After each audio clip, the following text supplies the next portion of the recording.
Okay, we've got 3 panelists. We've got 40 minutes. I'm going to ask them to introduce themselves and give some opening thoughts on the topic. Bill, let's start with you. Sure. Who are you, what do you do, and what do you think? All right. Well, good afternoon. Thanks, Simon. Thanks to everybody. I'm Bill Gash. I'm Sales Director for CSG for a particular solution, one of our portfolio of products, software, that we sell internationally. That's a digital monetization platform called Ascendant. It's used for premium content monetization, also for digital services. So we work with a variety of tier 1 service provider brands. So I talk about pay TV operators, telcos, mobile businesses, and then also media and entertainment brands, and then also sports brands like Formula One. And those organizations are, broadly speaking, in a battle for their own customers' time and attention and spending power. And you have to look more broadly, perhaps look outside the media or the sort of TV industry or the OTT industry, and you can realize that a lot of companies are being threatened by the way in which disruptive technology, disruptive market entrance, and consequently changing consumer behavior is impacting their traditional lines of business, their traditional revenue streams. So all the organizations we work with, by and large, are trying to make that journey to becoming a digital service provider. Could be around premium content, could be around an experience as a sports organization, or it could be a telco operator, for example. So we work with a variety of companies, bringing the experience from actually quite a number of different sectors into the conversation. So we'll work with a business like iFlix in Malaysia, which has effectively disrupted Netflix, launching an SVOD product where most people don't have credit cards or debit cards, where most people are used to making incremental small payments with a mobile prepay account, and where they've got to scale in terms of active subscribers, about 25 million in 3 years through partnering. So we'll bring experience from that type of business. And then we'll work with a Hollywood studio like a Disney or Sony Pictures that are seeing their market alter and thinking about direct-to-consumer and all those points in between. So it's quite an interesting world, but really it's a battle. And our view is that unless you are very data-driven and very customer-centric, you're increasingly going to lose the ability to engage customers, and you'll be back to where you were, probably intermediated. The re-aggregation game, I think, is a topic we visit quite a lot now, where somebody else sits between you and the customer, and ultimately they will control your destiny rather than you will. And that's something which a lot of our clients are trying to avoid. Interesting point. Great. Michael, if you could introduce yourself. Yes, of course. My name is Michael Roedel. I'm responsible for the TV experience in Vodafone Group. It's still quite a young team. I'm working in. We started about 4 or 5 years ago to think about what should be the future of a TV platform look like. And we launched 3 years ago a cloud-based TV solution, which was at the beginning pure OTT. Pure OTT pay TV in that matter, and we extended it now over the last years into several markets, also covering all the other broadcast possibilities, so cable, IPTV, combinations of OTT and DTT, but always inside the same user experience, inside using the same hardware, just stacking up the hardware with different tuners to be able to cover different market footprints, which we already had in our portfolio, but now wanted to replace with this new platform. I'm actually very interested in what was said before, because this platform was always, because it was an OTT, or was from the beginning onwards an OTT platform itself, always based on trying to onboard other OTT players' apps very easily because of the technology we used. Interesting. And obviously, Vodafone's been doing a lot of acquisitions recently, or potential acquisitions, as well on top of that, yes. Yeah. So it becomes more and more interesting for us, and we are very happy that we choose a solution which is flexible, that we can actually, as I said, we are not worried anymore if we now buy a next cable company or if the next one will be a satellite company. We know how to do it and how we can merge our product experience in this IT or technology footprint. Across different platforms. Exactly. Nora? Hi everyone, I'm Nora. I work for Horse and Country TV. I'm not sure if many of you have heard of it. It's if you had, you probably would be in a stable right now. It's an enthusiast OTT streaming platform. We traditionally also, we started off in the broadcast sort of environment. As Richard was saying, you know, the way the world's moving, and OTTs become the predominant sort of way people are going to consume content moving forward. So my job, or my team and my job essentially, is to sort of disrupt the OTT platforms, streaming platforms with our offering. And that's what we do. As I said, I find it really interesting how what you were saying, Richard, about where cord cutting is happening so much more. So I think people are, generally want to consume their own content when they want to consume it in their own time, which for our particular market, which is horsey people, which you probably again don't know, but they've got very limited time in how they're going to consume their content. They're generally in stables mucking out horses, or they're at events, sporting events, etc. So they want to be able to watch, a training masterclass on their iPad in the stable. So that's where we come in. That's our offering. Thank you, Nora. Great. Okay, so we're going to start this discussion now. We're going to we've got 34 minutes left. We're going to try and cover something, quite a lot. We're going to try and cover how to attract customers, how to keep customers, and how to win back customers. So, Bill, if I could start with you, what do people need to know before they actually start to try to attract customers in the first place? I think you have to have a very clear proposition, value proposition. Coming back to the point about this battle for time and attention, consumers are extremely particular about where they use their time. They are increasingly given more and more choice and offerings. So if you're going to go into the market, something's got to be clearly different, better, not just better in terms of content necessarily, because often a lot of service providers will have the same content as the other guy or girl down the street. So you've got to have a better experience. So I think you have to come up with a very clear value proposition for the consumer. And then you've got to think about, well, where do I land this? So I think Richard made a very good point about Channel 4 and broadcasters generally never having to previously think about how do we acquire customers. And I think that's true. They're coming from a position of some sort of point of luxury, really, in terms of having an audience they can market to because they're already using the brand.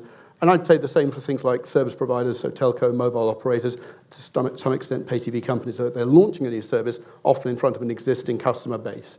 If you look at what we're doing with Formula One, this is a business that under its previous management was really had no digital strategy. So the new team coming in from Liberty Media realized they had a lot of catching up to do. So their strategy is to go find the customers. They've got a hardcore fan base of petrol heads and people who love Formula One and probably always will wherever they can find it, and they'll pay for access to things on Sky, for example. But they're trying to reinvent a sport for a much younger, mobile-first, digital-first generation. And therefore, a lot of the strategy is to focus on creating a marketing funnel where they can land content experiences in social media.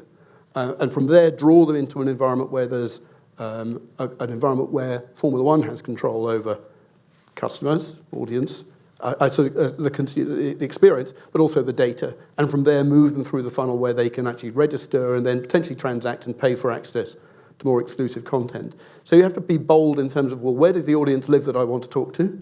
What's the most efficient way of marketing to that audience if I don't already have them?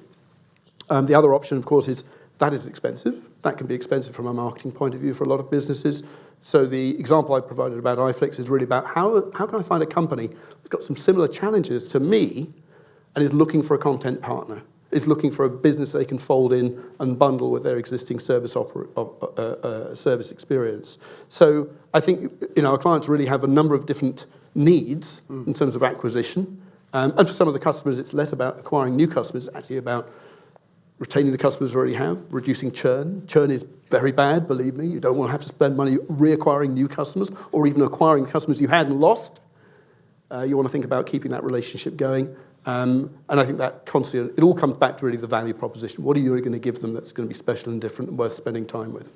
Okay. So, I mean, it's one thing attracting customers in the first place. The second thing, I suppose, to bear in mind is where you're going to get the money from. And Nora, is that something that you charge? How much do you charge for your service? So we charge $5.99 per month. That's in the UK. We're also in different markets as well. And $59.99 for an annual plan. So a customer effectively gets 2 months free, which is obviously more desirable for us because we lock them in for a year. Which means from a retention effort, it's a lot easier to keep them. Yeah. So I completely agree with that. Yeah, you need the money to invest in to start off with. Do you offer free trials? Or? We don't offer free trials, and the reason why we don't do that, and I think this is quite a unique offering, because quite a lot of OTT platforms will offer a free trial. Instead of doing that, what we tend to do is offer free videos, so people can go onto our website without having to subscribe and sample our content. And we quite often curate that content based on what type of what quarter we're in the year we're in, whether that's the eventing season, whether there's more dressage events or whatever it might be. So we kind of do it that way, and we actually find that that's more effective for us. And we have tried the free trial model before, and just based on us sort of delving down into our analytics, we find that people consume our content more when it's free and are more likely to convert. Okay, and Michael, from your perspective, from an operator's perspective on trials, what's your take on trials? Sort of thing? I think yes. I think it's always good to give, of course, a bit away before customers have to opt in into a heavy plan. But I think it's also I think it's also good if you give if you split down your plans into smaller plans. And we had from Richard's in Richard's presentation, and you were asking us as well about how should that work. And I think yes, there's a way that you can attract more customers or customers easily, more easily, if you shape your plans into very small subscription packs. And then combine it maybe with giveaways as well. Yeah. So what we do, what our Italian team is doing, so it's nothing what I'm directly responsible for because the business proposition is done in our market. They have a partnership with one of the biggest VOD operators, which is Chili in Italy, which have a big partnership with us, and we ingest their content. So it's not only that's a big piece of our platform, that it's not only an app where you go to, it's really also ingested content in our user interface. And these ingested movies they give us, customers get some of them for free or a certain amount for free per month. So that is how we also attract customers to onboard the platform in markets, especially like Italy, where the customers are very, very price sensitive. Okay, so you're saying that giving people different choices is a better model for you than, say, giving everyone the chance to put everything together, aggregate everything into one package. I think I wouldn't make it so global. It really depends also in the market you operate, and that's for us very interesting when we operate in markets from New Zealand to Greece. And then Spain, which has a much higher invest into where the customers invest much more into their content. For example, in Spain we have a much richer content portfolio. HBO, we are exclusive partnership with HBO in Spain and in Portugal, and the customers are willing to pay that. But there it's much more interesting because they have this willingness to pay.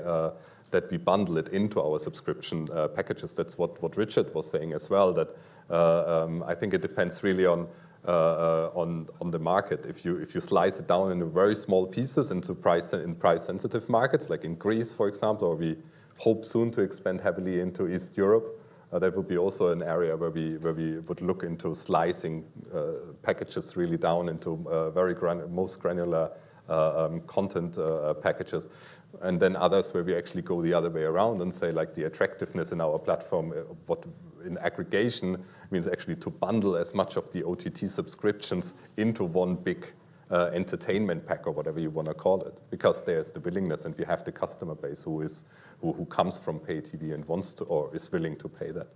Okay, so it's interesting. I think it's not the one serve it all. Well, that's an interesting point. You're dealing with each market separately, by the sounds of things, and analysing each one. So there's no overall Vodafone approach to this whole area. There's a product overall approach, but the proposition is really defined by the market based on the needs and the data we have available in the market.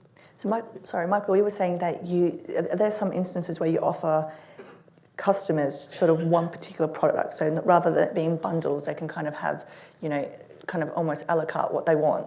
Is that what you were saying? It's something where we want to move to in certain markets. Okay. But as I said, it depends really on the market, what they want, what they plan to do. So it's not our Vodafone Group decision Yeah. to sketch that Yeah. out for the particular market. It's something we definitely Yeah. independent.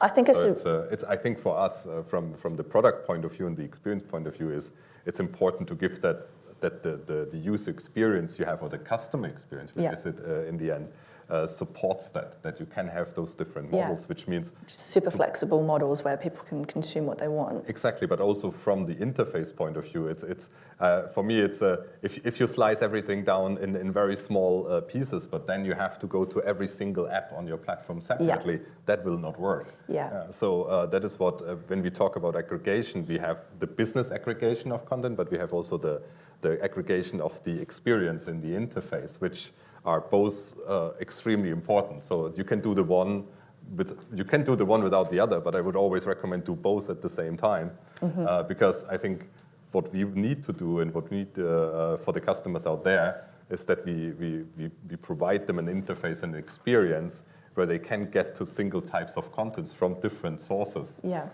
They pay one, Yeah. but they can get to all those sources. Oh, I think it's really interesting, and it's something that I think we want to explore ourselves.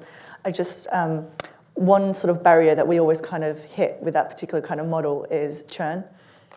You know, if they're subscribing to one particular event, then we've got to try even harder to keep that customer moving forward. So Yeah, good thing. But Bill, Yeah. churn's a great. You mentioned churn earlier as well. It's a big I issue, was isn't it? I was heckled by John Watts, but yes, that was my point. So I think as I said earlier, churn is bad because you're going to have to go and do what you did the first time, which is win the customer in the first place and win them back. So it's actually far better to have a more, I describe it as a slightly looser relationship between you and your customer.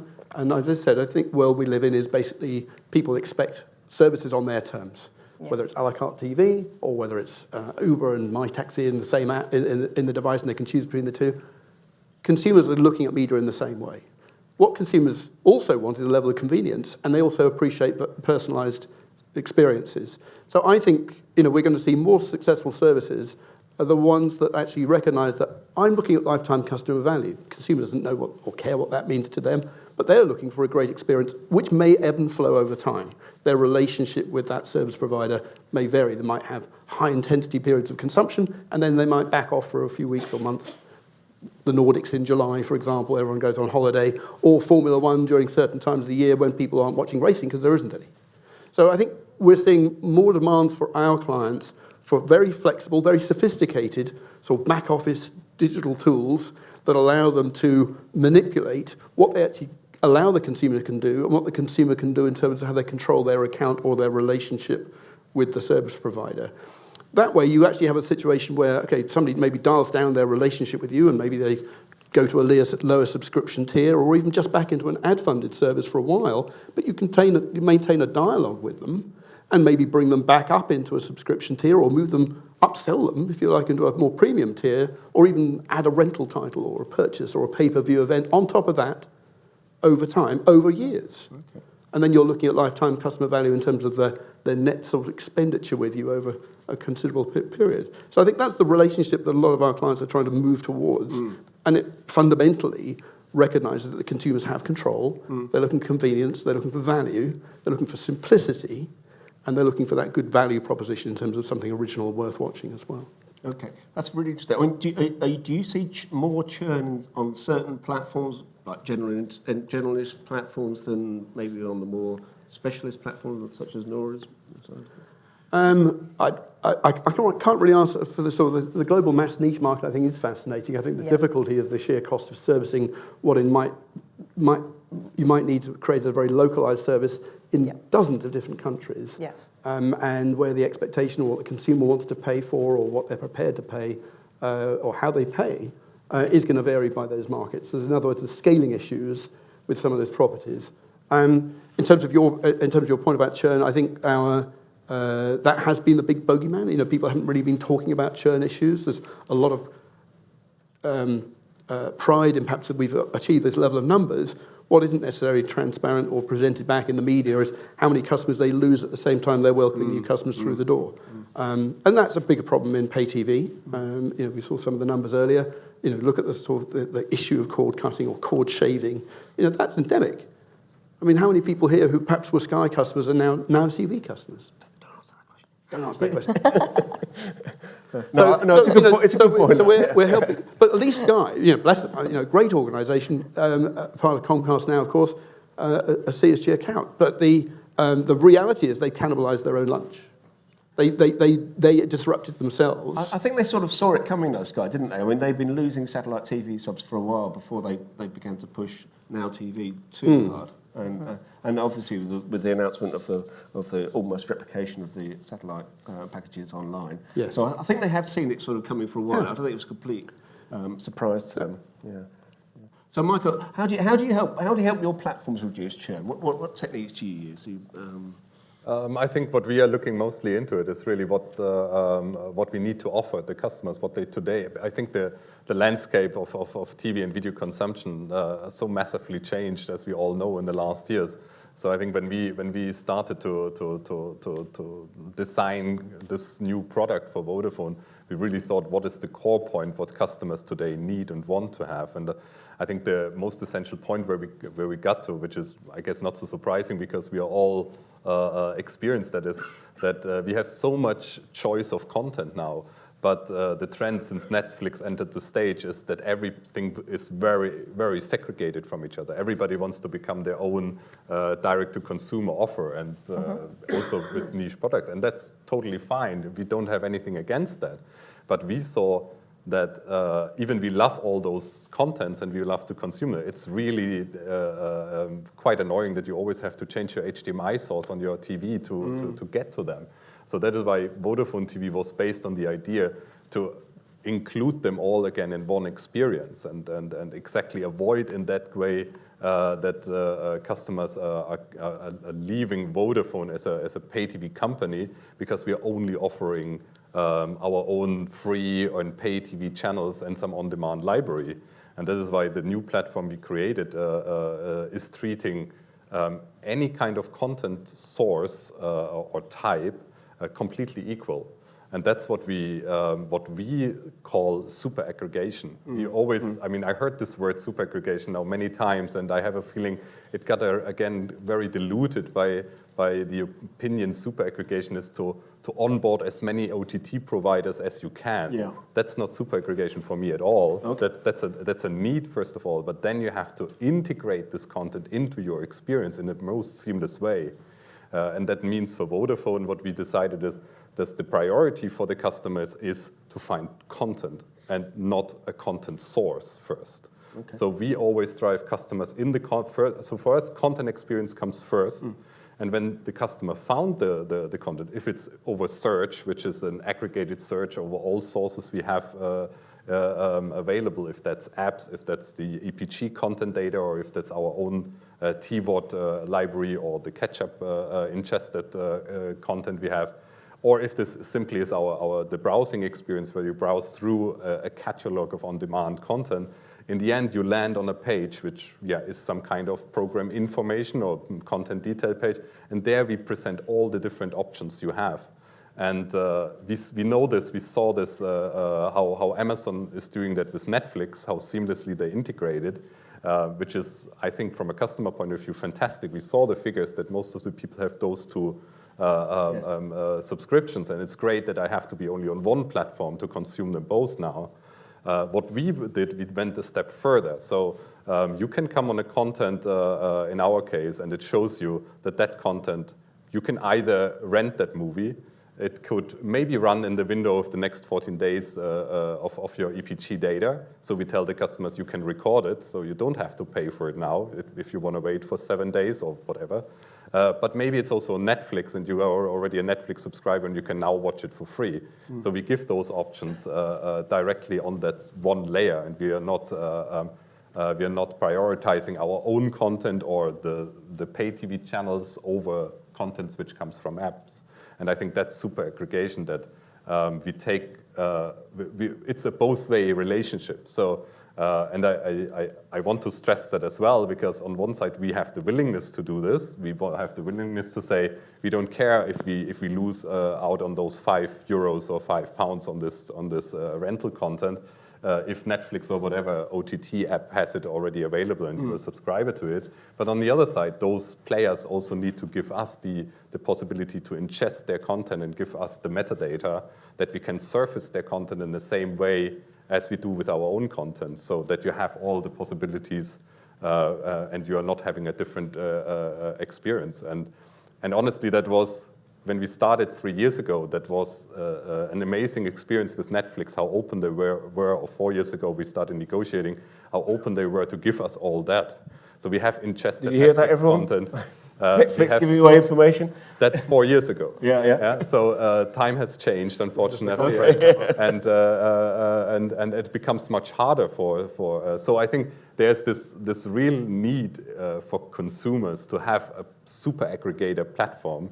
But on the other side, we have OTT players which became so strong by now that they actually drift away from that again and really want to become their own kingdom or stay to become their own kingdom. I mean, your exclusive deal with HBO in Spain and Portugal. and Portugal is very interesting. Exactly, that's what we do there. So when you come to when you get to a content which is on HBO. You can directly watch it from their app, even if that content maybe is also surfaced in any other channel or any other source. So we also always try to push these big content providers to accept that, to be aggregated on any level of the product. Yeah? If it's search or if it's really you browse in the catalog and click on a content. And that's also not easy, honestly. Sometimes it's easier with the big on-demand content provider than with the broadcasters. So. Because we also have the reversed case that if you go in an EPG and you click on a content, then you see that you can watch that content already on Netflix. So some of the broadcasts are pushing actually harder back as the big SVOD or TVOD providers. I've got to ask the question. HBO's contract with a certain well-known satellite TV platform is coming up for renewal this year. Is the exclusivity? Is it already this year? Is the exclusivity deal with Vodafone perhaps something you've considered on other countries? I think that's definitely in that case only. I mean, I cannot speak for the territories because the territories make those deals. We don't make content deals anymore on group level. We stopped doing that for a long time ago. So I think in that case it's always a market-by-market decision, and I don't think that particular contract you refer to is a much broader one. So I don't think we will be part of that discussion. Sorry, I had to ask. Let's backtrack. Bill, do you want to talk about content discovery for a while and how to improve that for the customer? Yes, I suppose if I look at where we sit in an ecosystem, our clients typically have licensed content or they create content, they own the rights, and they'll typically engage with other businesses to do the preparation and encryption of that content, so to make it ready for digital distribution. And that includes the sort of profile of that asset, not just least where it lands or lives on a content delivery network, but also the associated metadata that describes that content.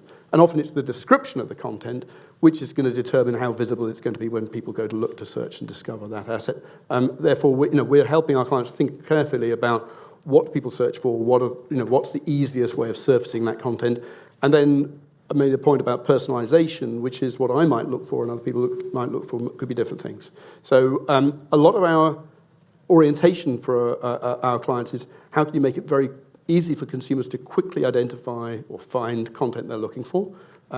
There are specialist businesses, a company like Think Analytics and others, which are really very much focused on that. And because we've got an API-based sort of cloud SaaS, software as a service platform, our clients can plug in other services that might be needed to create a more personalized or more, experience around things like recommendations, discovery, and so on.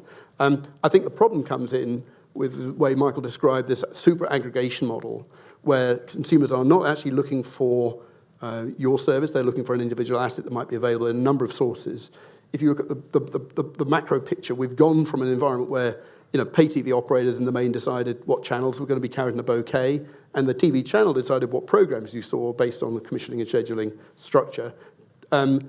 Obviously, a direct-to-consumer model allows consumers to spend much more time with a dedicated program about 3-day eventing, for example.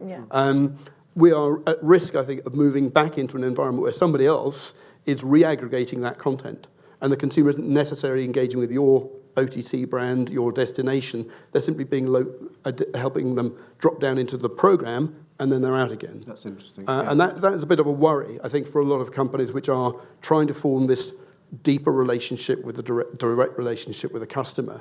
Ultimately, that sort of battle I described earlier is going to be won by companies which really understand individual consumers, their preferences, profile, the way they consume content, and can then start surfacing more relevant experiences to them going forward. If there's somebody between you and that customer deciding what they see, or whether they see your content or the same asset being served from somewhere else, that's a problem. And I think we're always trying to help our clients look at that funnel I described earlier. Think of where you can place your content. Ultimately, you want to draw them onto an environment where you own the data with the customer, and where you use that data to drive engagement and revenue. Okay. So, Nora, how does that work with you? How do you maintain your content identity? So I suppose we try to combat that where people, if they're searching for something on an OTT platform, obviously we have apps on most OTT platforms. So, and our strategy is to get on as many OTT platforms as possible, so we're as discoverable as possible. And one really unique feature that we have is a universal subscription. So you only need to sign up to Horse and Country once. Although Amazon Prime is an anomaly, it's the only one that you can't do that, but all the rest of them like Roku, Apple TV, Amazon Fire TV, Android TV, or you just need to subscribe once to Horse and Country and you can actually just log in the one time on any of those platforms and you've got access. So that's how we sort of... So federated identity, so single sign-on. Yeah, single sign-on, which is, which is a big benefit for us. That means we can get people to watch it on as many different platforms as possible. And statistically, the more a user watches your app or your content on more than one platform, they're more likely they are to stay as well, which makes it easier for retention efforts as well. So that's incredibly important, and especially valuable when you start looking at this partnership-led model that I described earlier, where you want to land your service, you want to launch it, or get it to scale incredibly quickly by striking relationships with third parties. Yep. The iFlix example stands up because what we create for them, in addition to their direct-to-consumer customers, are anonymized identities that allows them to have a profile of every one of those 25 million active subs. So if I'm a customer of Zain, and I've been given iFlix as part of the bundle, but I leave Zain as a mobile operator and go to somewhere else, but I like iFlix, I want to carry on using it, I can use things like single sign-on, Facebook IDs, for example, to get back into my iFlix account. It'll recognize me, and I can carry on where I left off. So when you're thinking about the marketing funnel, thinking about almost that Trojan horse strategy, which is how can I drive distribution and scale to get a big chunk of the market, but how can I at the same time ensure that I'm not losing the customer to the intermediary, to the partner, and that over time I can sort of build that direct relationship at scale. That's one way we can help them get around that.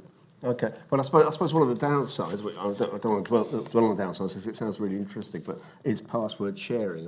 I mean, is that the more you aggregate, the more you lose it? Is it? Not really. I think that we work with Hollywood studios who've got contracts like that thick in terms of licensing and so on. And there was, sadly coming to the end this year, is the Ultraviolet open ecosystem, which obviously was of its time, but very much based around giving an asset or giving the user of that service access to an entitlement that traveled with them across their different devices using a digital locker and gave them permission to encourage perhaps multiple users to have access to that asset as well. And then you can put some rules and business policies and restrictions and limits on how many times you can use that password. Our system will be able to pick up somebody who's one password, 50 different devices all seem to be using the same password to get into an account. Ditto with things like credit cards, trial accounts, coupons, and all of those things which, to point Richard's comment about talking about people gaming the system, there's a very sophisticated world of people who don't really want to pay for anything if they can get away with it. And there's also, we have an industry, a fraud industry of stolen credit card numbers, which people will use often for a small purchase to an OTT service just to see if that card's still live and hasn't been cancelled. Right. They're not interested in the content. They want to check whether the card's still valid. So all of those sort of security measures, password sharing, device concurrency streaming, all those sort of pieces operate to ensure that your content or the content you've licensed from a Hollywood major, for example, is being used in a way which reflects the terms of your license or contract. Okay. And that's the key. And Michael, as far as password sharing across the Vodafone group? Is that something you're very aware of and clamping down on? Yes, of course. I mean, I think what you also said. It's one of the major important factors that you have a very easy experience, that you have to have a single sign-on, which is for us as an operator also a major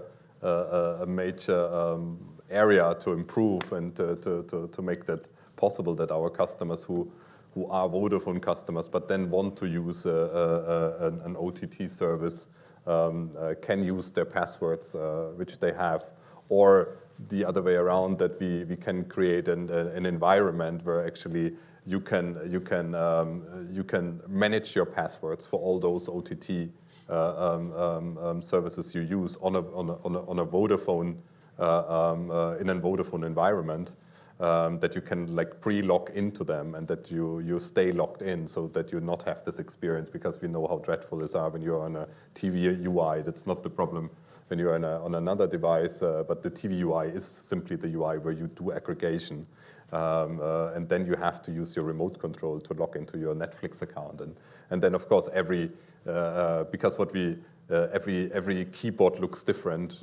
Everybody designs their own keyboard, so you always tumble over this screen where like, oh yeah, now it's a quirky, or now it's one rail, and you have to again adapt to that one. So we try. We are not there yet. It's really difficult to achieve that, to be honest, because of password sharing is such a delicate matter, of course. But the end scenario would be, of course, that you can manage somehow all your passwords, which are part of a Vodafone subscription. All the passwords of services which are part of your Vodafone subscription inside Vodafone, and then simply have the seamless experience. Can I just jump in? There was a question I had for Richard, his time there. When you talked about this sort of Ovum study, and you were talking about SVOD households. Right. So it's a question of how you break that down. So we have a sort of household model. So if you look at like a Netflix, so you have one person paying the bill, maybe multiple users. That's very interesting when you look at issues in certain markets where there are multiple people within a household with independent spending power. So you're almost trying to encourage them to use, not share passwords. You're trying to promote the value to them of having a more personalized experience by identifying them as users, and then they see more relevant content and even have the opportunity to make discretionary purchases too. But I have to ask you about that one, because I was interested to see whether you actually sampled a survey where people say, well, yes, we're a subscription video on-demand household, but there are, on average, 5 users in the household doing different things. Yes, so we asked about who's paying for the service, and also roughly else is in the household of kids, you live alone, etc. Okay, well, it's a good question for afterwards, but yes. Richard just said they asked people who the payers were in the household. Yeah. Okay, I'm afraid we've got. Well, that's the reverse of the normal situation where the panelists ask the audience questions. But I'm afraid we've overrun, and we've got to wind up there. But you guys are going to be around for the coffee break. So certainly are. We didn't even get it to how to win back customers. So if you want to ask them about how to win back customers, don't lose them in the first place. Don't lose them in the first place. Anyway, please join me in thanking our 3 panelists. Thank you very much. Thank you.